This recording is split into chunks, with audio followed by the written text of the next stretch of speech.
సాక్షాత్ విష్ణు స్వరూపంగా కీర్తింపబడుతుంది. ఇప్పుడు ఆయనే ఉదయకాలంలో బ్రహ్మ. అందుకే సూర్యుడికి ఉండేటటువంటి పేర్లు కూడా చాలా చమత్కారంగా ఉంటాయి.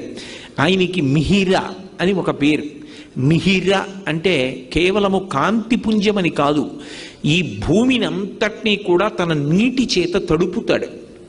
ఏదో నీటి చేత తడపడం ఒక్కటే కాదు, ఏ నీటి చేత తడుపుతున్నాడో ఆ తడిపిన కారణం చేత అంకురములు లోపల నుంచి పైకొస్తాయి. అప్పటి వరకు నామరూపాలు తెలియకుండా భూమి మీద పడిపోయి ఉండిపోయినటువంటి గింజలు ఆ నీరు తగిలిన కారణం చేత సుస్పష్టంగా గుర్తుపట్టడానికి వీలుగా ఒక అంకుర రూపంలో, ఒక మొక్క రూపంలో పైకొస్తుంది.